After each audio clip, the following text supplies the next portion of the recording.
कासिद के आते आते खत एक और लिख रखूं। मैं जानता हूं जो वो लिखेंगे जवाब में। खतों किताबत के प्रति ऐसी बेताबी अब देखने में नहीं आती। ज़्यादा वक्त नहीं गुजरा जब खतों किताबत आम थी। पत्र भेजे जाते थे, उनके जवाब आते थे। कुछों के जवाब फौरन आते थे तो कुछ आलसी किस्म के लोग थोड़ी देर से जवाब भेजते थे। अब खतों किताबत गए जमाने की चीज़ होकर रह गई है। भूले से किसी को पत्र लिख भी दो तो जवाब आता नहीं है। आज किसी को चिट्ठी लिखना अंधेरे में लड़की को आंख मारने जैसा है। पहले डाकिये को देखकर दिल धड़कता था।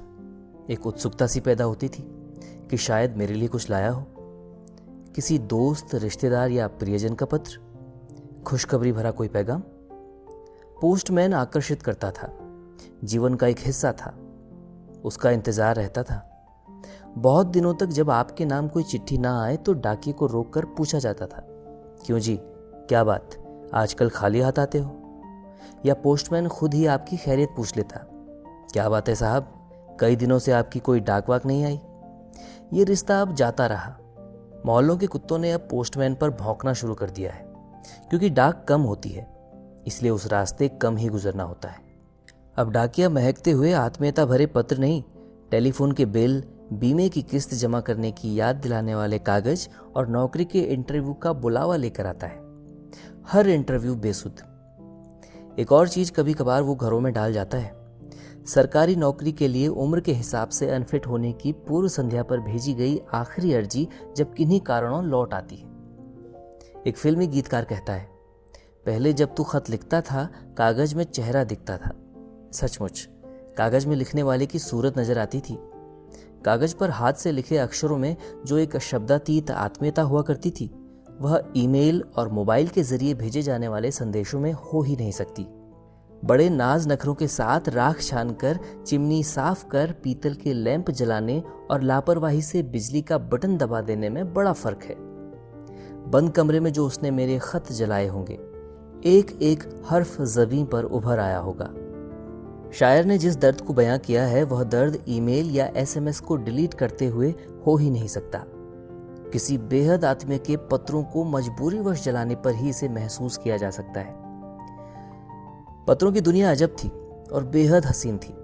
गांव देहात में परदेश गए बेटे या पति का पत्र लेकर जब डाकिया आंगन में आता तो एक छोटा मोटा उत्सव का सा माहौल उत्पन्न हो जाता।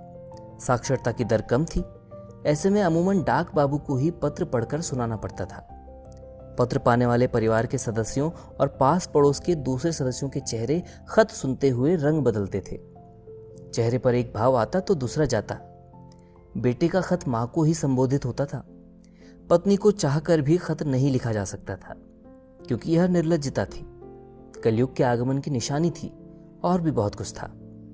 बूढ़ी मां को यह छूट और सुविधा थी कि वह पत्र सुनते हुए किसी बात पर खुलकर हंस पड़े या बेटे को याद कर सबके सामने आंसू बहा ले। पर जवान बहू के लिए यह सब मुमकिन नहीं था। वह सिर्फ नाक सिनक कर रह जाती। खत में उसके लिए भी संदेश होता, मगर दूध में घुले बतासे की तरह छिपा हुआ और इशारों में। उसे मुस्कुराने और रोने के लिए इंतजार करना होता जब सब सो जाएं, और उसे भी 2 घड़ी कमर सीधा करने की फुर्सत मिलती, बल्कि चुरानी पड़ती। पलकों की है कलम बनाई, काजल बहकर बनी सियाही। आम आदमी के पत्रों में एक खास बात हुआ करती थी। पत्र भले ही काल कोठरी से लिख रहा हो, अपने सारे रंजोगम छिपाकर सिर्फ सकारात्मक और हौसला बढ़ाने वाली बातों का ही जिक्र करना। मैं यहाँ पर राजी खुशी हूँ और आप लोगों को सकुशल चाहता हूँ। ये वाक्य एक आम आदमी की अदम्य जिजीविषा और अपराजेय आत्मविश्वास का प्रमाण है।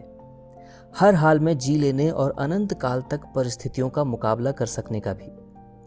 दूसरों के दुख दर्द और सुख की हर हाल में चिंता करने की हमारी परंपरा, जिसे खलील जिब्रान ने दूसरे के प्याले से लो मत, हमेशा दूसरों का प्याला भरो कहा है, का भी इसमें असर है कहीं। संघर्ष आम आदमी के लिए कभी भी तमगे की तरह सीने पर लटकाने की चीज नहीं रहा। उसके लिए यह स्वाभाविक है, जीवन का हिस्सा है, सांस लेने की तरह। इस नजरिए से अगर देखें तो ये जो आम आदमी है वह उन तथाकथित शहीदों से 1000 दर्जा ऊंचा है जो अपने संघर्षों को भुना खाते हैं। एक जरा सी खरोंच की एवज में न जाने क्या क्या सुविधाएं और ताम्रपत्र लिए ऐंठते फिरते हैं। चौराहे पर अपनी मूर्ति की स्थापना और जन्मदिन पर राष्ट्रीय अवकाश की घोषणा की प्यास भी सीने में कहीं दबी रहती होगी जरूर। संघर्ष ही उनका कैरियर बन जाता है। इस देश का आम आदमी अपनी पैदाइश से मौत तक रोज न जाने कैसे कैसे संघर्ष करते हुए जीता है। उसके लिए यह नित्य कर्मों की तरह है। उसके लिए संघर्ष विधायकी का टिकट हासिल करने, नौकरी पेंशन पाने या सार्वजनिक सभाओं में शॉल ओढ़ने के लिए किया गया शातिराना कर्म नहीं, जिससे व्यक्ति विशेष का भला तो होता है मगर किसी पवित्र उद्देश्य, विचार और वास्तविक संघर्ष की गरिमा जरूर कम होती है। विषय परिवर्तन हो गया शायद। पहाड़ की मनी ऑर्डर आधारित अर्थव्यवस्था में डाक विभाग और डाकिये की अहम भूमिका थी। परदेश में छोटी मोटी नौकरी करते तमाम जिल्लतें झेलते हुए खुद खा न खाकर घर को पैसा भेजा जाता। लगभग हर परिवार ऐसी ही मनी ऑर्डरों की राह तका करता था, बल्कि आज भी देखा करता है। उजली कालीन के नीचे कूड़ा उतना ही है। कुछ अर्थों में परिस्थितियां और भी खराब हुई हैं। बाजारवाद ने फिजूल के कुछ खर्चे बेशक बढ़ाए हैं, मगर आमदनी के जरिए घट ही रहे हैं। विज्ञापनों का मायाजाल एक किस्म का एपेटाइजर है, जो आम आदमी के हाजमे और उपलब्ध खुराक का स्टॉक देखे बिना धक्का पेल पिलाया जा रहा है। पीने वाला दिनों दिन बौराता जा रहा है। मनी ऑर्डर लेकर आने वाला डाकिया ज्यादा सगा और आत्मीय लगता है। दूर ग्रामीण इलाके में मनी ऑर्डर का आना तपती दोपहरी में ठंडी बयार चलने का सा एहसास दे जाता है। ऐसे में डाकिये को बख्शीश देने का भी रिवाज है। उम्र के एक खास दौर में किताबों में दबाकर खुतूत का लेन देन हुआ करता था। कंकरी में लिपटे खत इस छत से उस छत में उछाले जाते। यह उस जमाने का फैक्स था। ऐसे कुछ पत्रों के जवाब आते, ज्यादातर के नहीं। उर्दू शायरी ऐसे खतों किताबत के जिक्र से भरी पड़ी है। पुर्जे उड़ा के खत के ये एक पुर्जा लिख दिया, लो अपने एक खत के ये 100 खत जवाब में। डग्गा मारी टैक्सी वाले आज करते हैं, मगर इश्क में यह समस्या पुरानी है। खतों किताबत के जरिए खूब हुई है।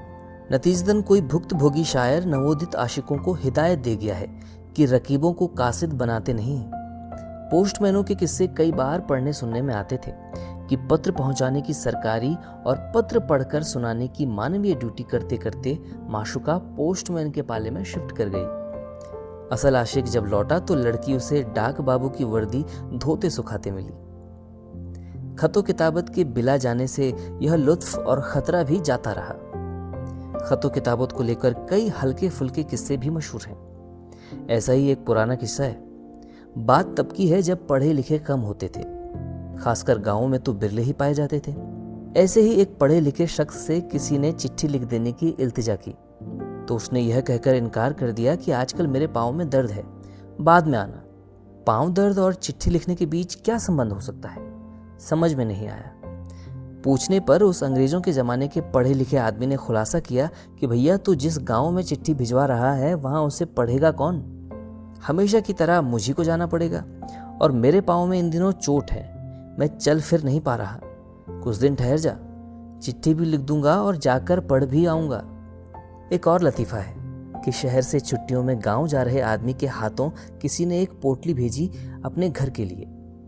पोटली में पत्र भी निकला। पोटली वाहक दुर्घटनावश पढ़ना लिखना जानता था। घर वालों ने पत्र उसी से पढ़वाया। पत्र कुछ यूं था, नरेंद्र के हाथ कुछ सामान भिजवा रहा हूं। 1 सेर मिश्री, कुल इतने कुंजे, 2 सेर आलू 30 बड़े और 5 दाने छोटे, 1 सेर प्याज 9 दाने सब बड़े, चाय की छटंगी देख लेना ठीक से, 1 सेर शिकार 10 बिना हड्डी और 5 छोटी हड्डी वाली बोटियां, सब 15 बोटियां। आजकल जमाना खराब है, भरोसा अपने सगे बाप का भी नहीं। और क्या लिखूं, यहाँ हर तरह से कुशल है, बाकी नरेंद्र बता ही देगा। और हाँ, नरेंद्र की नजर हमारे लाल वाले बकरे पर है। पैसा नगद गिने तो ठीक, वरना किसी बहाने टरका देना। शिकार खूब पकाकर 1 कटोरा नरेंद्र की ईजा को देना मत भूलना। कोना फटा कार्ड किसी के परलोक गमन की खबर लेकर आता था और अर्जेंट लिखे बिना ही अर्जेंट माना जाता था। किसी के गंभीर बीमार होने या दूसरे किसी किस्म के आपातकाल में पत्र के आखिर में यूं लिखा जाता, चिट्ठी को तार समझो और फौरन अगली गाड़ी से रवाना हो जाओ। समझने वाला उसे तार ही समझता और मालिक से लड़ झगड़ कर हांफता हुआ चला आता। सचमुच का तार अगर मिले तो मतलब कि चिता ठंडी पड़ चुकी है। तार पाने वाला उल्टी बनियान धारण किए और सर घुटाकर घर पहुंचता था। गांव देहात में यह एक गंभीर गाली मानी जाती थी कि तेरे घर तार आ जाए। इससे झगड़े की गंभीरता का पता चलता था। अब पता नहीं क्या हाल है। कोई साहब बता रहे थे कि पुराने वक्तों में एक बार गांव वालों ने डाकिये को इसलिए खदेड़ दिया कि वह किसी के लिए तार लेकर आया था। गांव वाले नाराज हो गए कि तेरी यह मजाल कि हमारे गांव में तार लेकर आए, अपशगुनी कहीं का। इसमें कोई दो राय नहीं कि संचार क्रांति से सुविधा तो हुई है, बावजूद इसके कि यह क्रांति अब भी न तो सस्ती है और न ही सर्वसुलभ। जो संदेश पहले दिनों हफ्तों में पहुंचता था वह आज मिनटों में ज्यों का त्यों पहुंचता है। नचिकेता अगर कहो तो नचिकेता ही सुनता है सुनने वाला, नीच कुतिया नहीं, जैसा कि पहले कई बार तकनीकी गड़बड़ी के चलते हो जाया करता था। गणेश जी एक ही समय में कश्मीर से कन्याकुमारी तक हर पापी धर्मात्मा के हाथों दूध पीते हैं। बेशक हम पीछे नहीं जा सकते, न बीच रास्ते में अड़ सकते हैं। हमें हर विषय में हर हाल में आगे ही जाना होगा। मगर आदमी का दिमाग ब्लैक बोर्ड भी तो नहीं कि डस्टर फेरा और सब साफ। मरे हुए का श्राद्ध हमारी परंपरा में है और कोई शक्की बुढ़ा चाहे तो जीते जी अपना अग्रिम श्राद्ध भी करवा सकता है। पत्र लेखन की विधा लगभग अपनी अंतिम सांसें गिन रही है। तेजी से बिला रही इस विधा को याद करना एक तरह से उसका अग्रिम श्राद्ध ही है। मत फाड़ इनको कि जब अपनों से दिल घबराएगा, हौसला देंगी तुझे ये चिट्ठियां रहने भी दे। ये लेख लिखा था वरिष्ठ पत्रकार और व्यंग्यकार शंभू राणा ने। 12 मासा का एक कार्यक्रम आपको कैसा लगा कमेंट बॉक्स में जरूर बताइएगा और जुड़े नहीं 12 मासा।